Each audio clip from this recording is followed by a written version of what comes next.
Assalamualaikum warahmatullahi wabarakatuh. Alhamdulillah. Alhamdulillahi rabbil alamin. Wassalatu wassalamu ala asyrafil anbiya'i wal mursalin wa ala alihi wa sahbihi ajma'in. Alhamdulillah, muslimin muslimat yang dirahmati Allah sekalian. Terlebih dahulu saya ingin memohon jutaan kemaafan kepada para pendengar yang mengikuti melalui FB Live, yang mengikuti melalui Radio IKIM dan sebagainya. Subhanallah, sebenarnya kami baru sampai pada malam tadi di sini malam tadi di Makkah Al-Mukarramah dan terus menunaikan ibadah umrah. Dan kita maklum lah ya, ibadah umrah dengan sa'i dengan sebagainya, ia memerlukan tenaga. Subhanallah, sebenarnya baru saja kita boleh on ni sebab baru saja selesai solat subuh di sini. Solat subuh dan bila solat subuh, bacaan imam dan sebagainya, ia akan berkumandang di seluruh kota Makkah Al-Mukarramah ini. Walaupun kami berada di dalam bilik hotel sekalipun, untuk rakaman sebenarnya lebih awal sepatutnya dimulakan, iaitu pukul 10 minit tadi, tetapi kami tidak dapat untuk memulakannya kerana bacaan Al-Quran itu memang sangat jelas berkumandang. Minta maaf, mungkin saya boleh kongsikan sedikitlah secara live ya, gambaran Masya Allah daripada penginapan kami. Subhanallah, Allahu Akbar. Allahumma salli ala DJ T Muhammad. nampak ya gambaran Nampak tu? Ustazah. Ini secara live saya. Subhanallah. Kalau kita boleh zoomkan. Boleh zoomkan ke? Tak boleh, tak boleh. Subhanallah. Masya Allah, Boleh subhanallah. nampak ramainya manusia yang bergerak di bawah, sedang keluar dan masuk daripada Masjidil Haram. Subhanallah. Kemudian di sana adalah tempat Kaabah ibadah. Subhanallah, Allahu Akbar. Baiklah, muslimin muslimat di mata Allah sekalian, ini adalah slot yang terakhir saya dengan Radio IKIM pada kali ini melalui slot tarbiyah. Terima kasih DJ Yati, terima kasih kepada semua. Alhamdulillah, muslimin muslimat di mata Allah sekalian, pada akhir ini saya ingin membawakan tajuk berkenaan dengan kewafatan Rasulullah sallallahu alaihi wasallam, kembali kepada Allah yang Maha Pengasih dan Penyayang. Subhanallah. Muslimin muslimat yang mati Allah sekalian, sebelum kewafatan Nabi sudah ada tanda-tanda Nabi akan pergi untuk selamanya di dunia ini. Ada tanda-tandanya Nabi akan menanti kita di alam sana. Subhanallah. Di antara tanda-tandanya, Nabi menunjukkan dari segi perasaan baginda, dari segi ungkapan-ungkapan dan tindak tanduk baginda yang tidak pernah dilakukan. Antaranya adalah pada bulan Ramadan yang terakhir, pada 10 Hijrah, Nabi SAW beriktikaf selama 20 hari. Sedangkan sebelum itu, Nabi SAW beriktikaf hanya 10 hari sahaja. Namun pada akhir kehidupan Nabi SAW, Nabi beriktikaf selama 20 hari, iaitu pada Ramadan yang terakhir. Dan antara yang Nabi tunjukkan pada Ramadan yang terakhir, jika sebelum itu hanya bertadarus sekali sahaja dengan malaikat Jibril, tapi pada Ramadan yang terakhir, Nabi SAW telah pun bertadarus selama sebanyak 2 kali bersama dengan malaikat Jibril alaihissalam. Maksudnya malaikat Jibril yang mendengar bacaan Nabi SAW, dan kita tahu malaikat Jibril adalah guru kepada Nabi SAW dalam bacaan tilawah, tadarus Al-Quran, tahsin bacaan dan sebagainya. Dan kita juga makruf dan kita tahu bahawasanya malaikat Jibril lah yang menjadi perantaraan Allah Subhanahu Wa Taala untuk menurunkan kalamullah yang suci yang mulia itu. Subhanallah, muslimin muslimat di mata Allah sekalian. Semakin dekat dengan kewafatan Nabi sallallahu alaihi wasallam, Nabi menunjukkan tanda-tanda yang semakin jelas. Antaranya adalah pada bulan Safar 11 Hijrah, Rasulullah sallallahu alaihi wasallam telah keluar ke Uhud. Di situ baginda berdoa kepada para syuhada, bagaikan mengucapkan selamat tinggal untuk orang hidup dan orang mati. Subhanallah. Saya juga berkesempatan di JAT untuk menziarahi medan Uhud, kan, ke Bukit Uhud. Kemudian di sana menziarahi juga para syuhada Uhud. Subhanallah, Allahu Akbar. Muslimi muslimat, kemudian setelah Nabi SAW pergi ziarah syuhada Uhud, yang mana kalau kita berkesempatan dan kami sentiasa mendoakan di sini sahabat-sahabat pendengar akan dapat hadir dan menziarahi tempat-tempat bersejarah, tempat tapak kaki Rasulullah, tempat air mata, air darah Rasulullah pernah menitis apa sekian di medan Uhud ni, gigi Rasulullah dicabut, Rasulullah luka di banyak tempat pada seluruh badan. Ia adalah satu perang yang sangat nostalgik, subhanallah.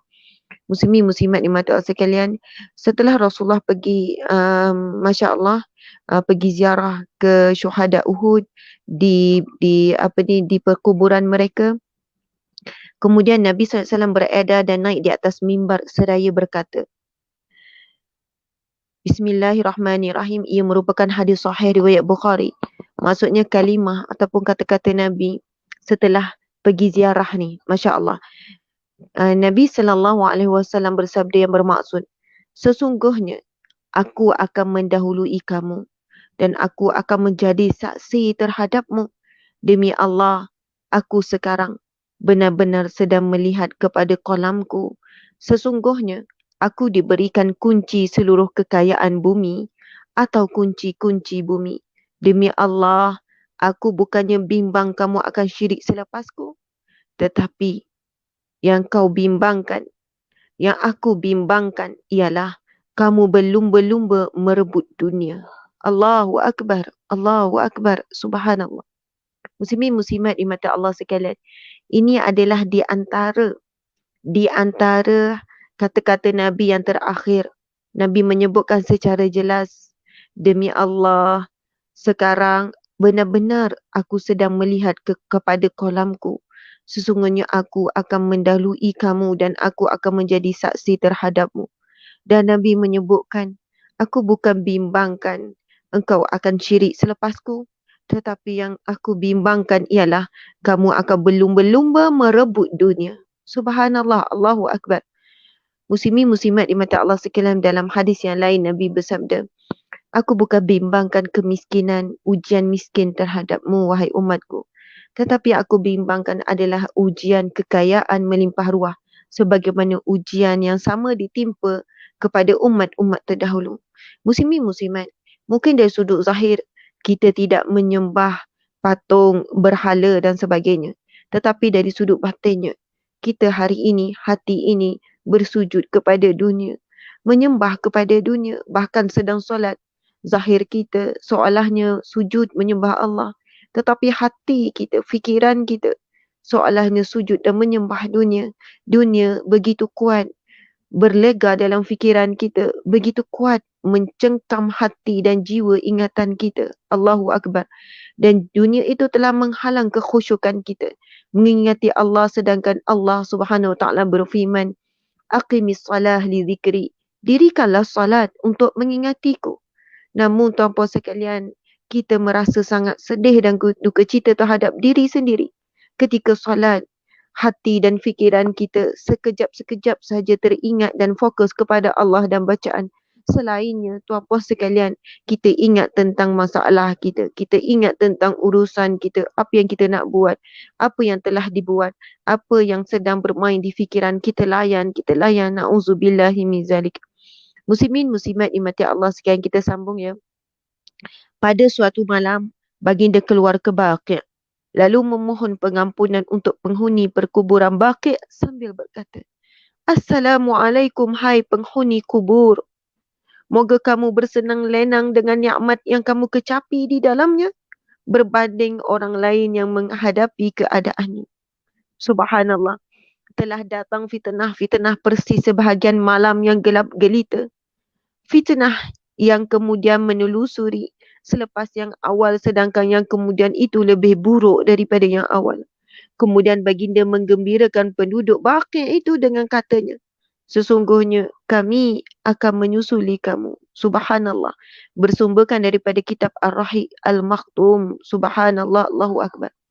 Muslimin muslimat di mata Allah sekalian, memang sungguh beruntung penghuni Baqi'. Sebab itu saya ingin mengajak muslimin muslimat, para pendengar sekalian, untuk mempunyai cita-cita dan keinginan untuk mati di tanah, di Masjidil Haram ataupun di Al-Makkah Al-Mukarramah ataupun di Madinah Al-Munawwarah. Sesungguhnya di sana ada sabda Nabi sallallahu alaihi wasallam.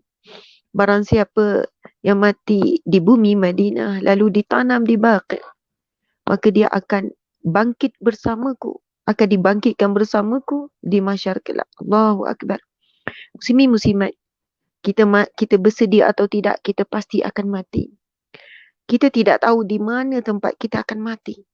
Tetapi marilah sama-sama kita mula berdoa untuk mati di bumi suci Madinah ataupun di Makkah Al-Mukarramah. Jika kita mati di tanah suci Madinah, maka kita akan dimakamkan di Baqi' dan insya-Allah kita akan dibangkitkan di mahsyar kelak bersama dengan rombongan Rasulullah sallallahu alaihi wasallam. Allahu akbar. Muslimin muslimat yang dirahmati Allah sekalian. Sebaik-baik waktu kita mati adalah waktu husnul khatimah, dan sebaik-baik tempat kita mati dan dimakamkan adalah di Madinah Al-Munawwarah. Allahu akbar. Allahu akbar.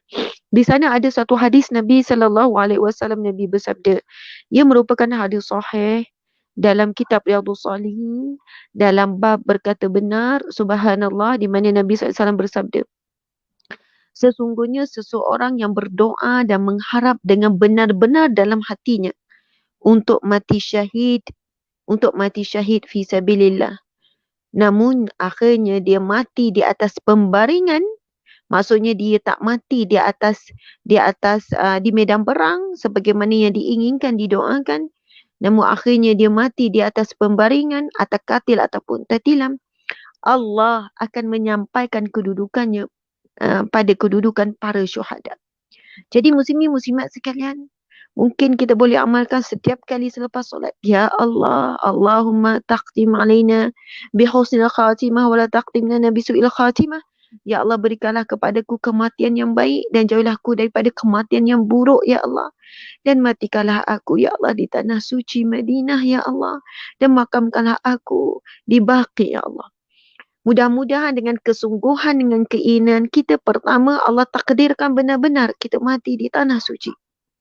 Yang kedua, jika tidak sekalipun kita mati di atas pembaringan di rumah kita, di kampung kita, subhanallah, tetapi kita dicatat seolah-olahnya bersama dengan penghuni Baqi'. Amin ya rabbal alamin. Subhanallah. Memang tidak akan mungkin sama, tetapi mudah-mudahan boleh dari sudut pada sisi Allah, wallahu alam bagaimana. Namun kita beriman dengan hadis Nabi tersebut. Siapa yang berniat sungguh-sungguh terhadap sesuatu, walaupun akhirnya dia tidak dapat sesuatu tersebut, terhalanglah ia untuk mendapatkannya, tetapi kerana ia benar-benar berdoa dan mengharapkannya, dia tetap mendapat kedudukan yang diminta. Allahu akbar.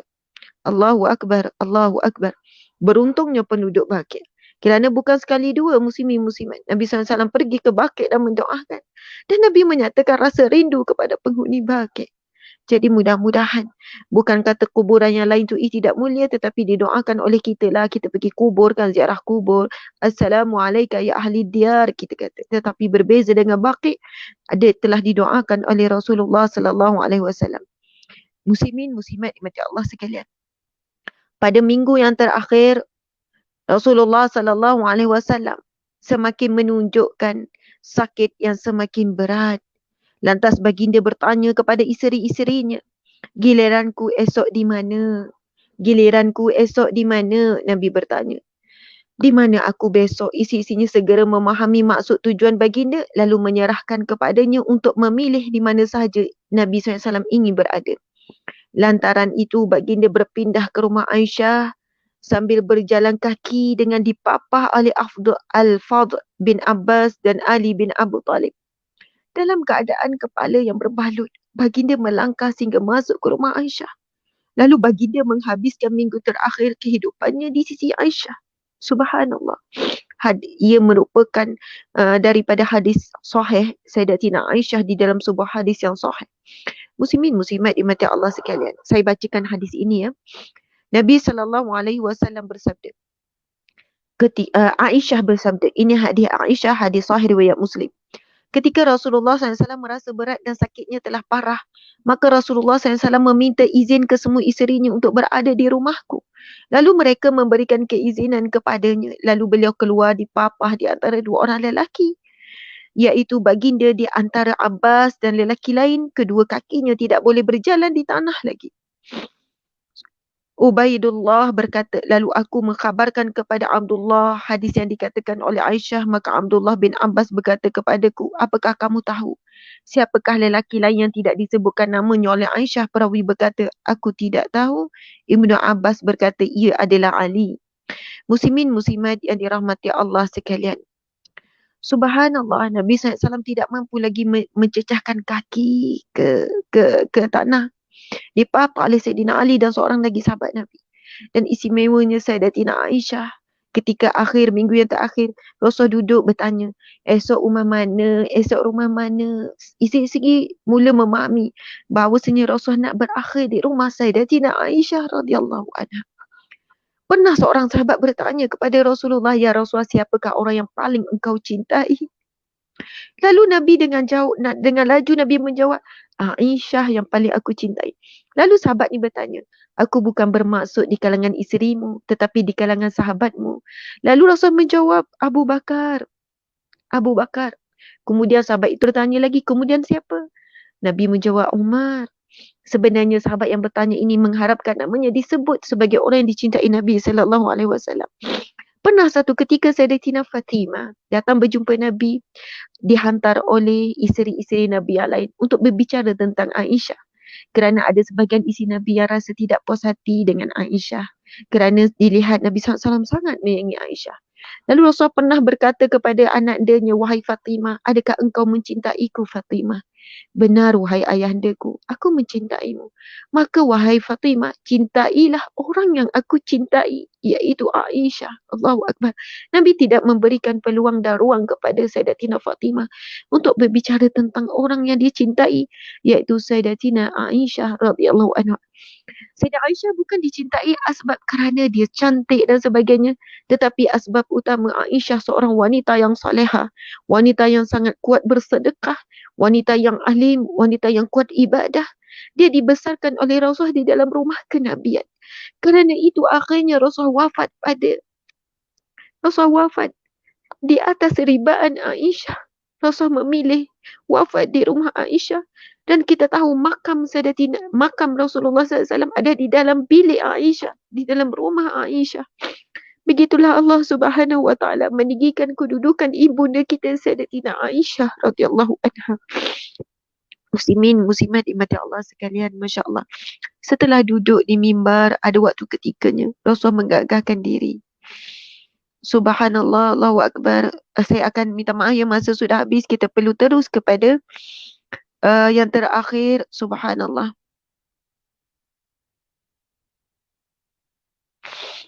Subhanallah. Ini di antara khutbah terakhir Nabi SAW. Masya Allah. Ia daripada hadis riwayat Bukhari. Masya Allah. Nabi SAW bersabda, Rasulullah SAW menyampaikan khutbah di hadapan manusia lalu bersabda, sesungguhnya Allah telah memberi pilihan kepada seorang hamba untuk memilih antara dunia dan apa yang ada di sisinya. Lalu hamba tersebut memilih apa yang ada di sisi Allah. Abu Sa'id berkata, tiba-tiba Abu Bakar menangis dan kami hairan dengan tangisannya hanya kerana Rasulullah menceritakan ada seorang hamba yang diminta untuk memilih. Ternyata Rasulullah SAW adalah hamba yang dimaksudkan. Dan kemudian Abu Bakar adalah orang yang paling memahami isyarat itu. Kemudian Rasulullah SAW bersabda, sesungguhnya manusia yang paling aku percaya dalam persahabatannya dan hartanya adalah Abu Bakar. Dan seandainya aku boleh mengambil seorang kekasih selain daripada Rabbku, tentulah Abu Bakar orangnya. Tetapi hubungan itu hanya sekadar persaudaraan dan kasih sayang dalam Islam. Sungguh tidak ada satupun pintu di dalam masjid yang tersisa, malaikat akan tertutup kecuali pintu Abu Bakar radhiyallahu anhu. Subhanallah. Manusia yang isteri paling dicintai iaitu Aisyah, dan lelaki yang paling dicintai oleh ayahnya oleh Rasulullah adalah ayahnya kepada Aisyah iaitu Abu Bakar. Sebab itu Abu Bakar diberi gelaran As-Siddiq dan Sayyidatina Aisyah diberi gelaran As-Siddiqah. Muslimin muslimat dimati Allah sekalian. pada hari Khamis 4 hari sebelum kewafatan baginda. Baginda meninggal pada hari Isnin kan. Di saat sakit Nabi SAW bertambah, baginda bersabda, marilah aku tuliskan satu surat yang tidak akan sesat selepas ketiadaanku. Ketika itu di dalam rumah ada beberapa orang lelaki termasuk Umar. Lalu Umar berkata, baginda terlalu gering sekarang sedangkan di sisi kamu ada Al-Quran. Memadailah kamu kitab Allah. Subhanallah, Allahu Akbar. Nabi mewasiatkan Al-Quran, memadailah untuk menjadikan rujukan kita supaya kita tidak akan sesat lagi selepas itu. Muslimin muslimat yang dirahmati Allah Subhanahu wa taala. Allahu Akbar. Sehari sebelum kewafatan Nabi sallallahu alaihi wasallam, Aisyah menceritakan Rasulullah SAW wafat sedangkan baju perang beliau masih digadaikan kepada seorang Yahudi dengan nilai 30 syak gandum. Subhanallah, menggambarkan saat Rasulullah nak meninggalkan dunia, Rasulullah telah meninggalkan dunia dari sudut maknawi. Sebelum Rasulullah betul-betul wafat, Rasulullah telah meninggalkan dunia. Rasulullah tidak ada apa-apa harta yang dimilikinya. Bahkan baju perang Rasulullah masih lagi dalam gadaian kepada Yahudi. Rasulullah menggadai harta yang ada, antaranya adalah pakaian perang, perisai yang dipakai untuk mendapat sedikit belanja untuk menanggung nafkah keluarga. Begitulah Rasulullah sallallahu alaihi wasallam. Muslimin muslimat, saya mohon maaf, saya tahu masa sudah pun habis. Saya tidak mampu untuk pergi ke saat kewafatan Nabi sallallahu alaihi wasallam. Memang telah disediakannya daripada riwayat-riwayat sahih bagaimana saat akhir Nabi sallallahu alaihi wasallam menghembuskan nafas yang terakhir. Dan antaranya muslimin muslimat, sebagai penutup antara doa Nabi SAW, Nabi meminta kepada Sayyidatina Aisyah untuk diberikan air dalam bekas. Lalu Nabi berdoa, Allahumma inni ala sakaratil maut wa qamaratil maut. Ya Allah, bantulah aku dalam menghadapi sakitnya kematian, ya Allah. Nabi menunjukkan contoh kepada kita bila kita dah hampir dengan saat kematian, ambil air kemudian berdoa kerana kematian itu sakitnya tidak mampu ditolong, dibantu oleh apa jua ubat, apa jua bius melainkan Allah Subhanahu Wa Taala sahaja. Dan mudah-mudahannya sedikit perkongsian pada pagi ini muslimin muslimat memberikan kita satu rasa kerinduan kepada Nabi Muhammad sallallahu alaihi wasallam. Dan ingatlah Nabi menyebutkan, Nabi menyusul dan menunggu kita. Maka berjuanglah membalas cinta Rasulullah. Berjuanglah untuk bertemu dengan Rasulullah. Sahabat-sahabat pendengar sekalian, berjuanglah saat kita sedang berada di dunia ini untuk mendapat satu kematian yang baik. Kerana kematian itulah pintu untuk kita bertemu dengan kekasih kita, kerinduan kita, Nabi Muhammad sallallahu alaihi wasallam. Allahumma salli wa sallim ala Sayyidina Muhammad wa ala alihi wa sahbihi wasallam. Mohon maaf salah dan silap. Terima kasih kepada semua. Wabillahi taufiq wal hidayah. Assalamualaikum warahmatullahi wabarakatuh. Sekian daripada saya, siaran langsung daripada Masjidil Haram di Makkah Al-Mukarramah. Sekian kembali kepada DJ Yati. Masya Allah, Allahu Akbar.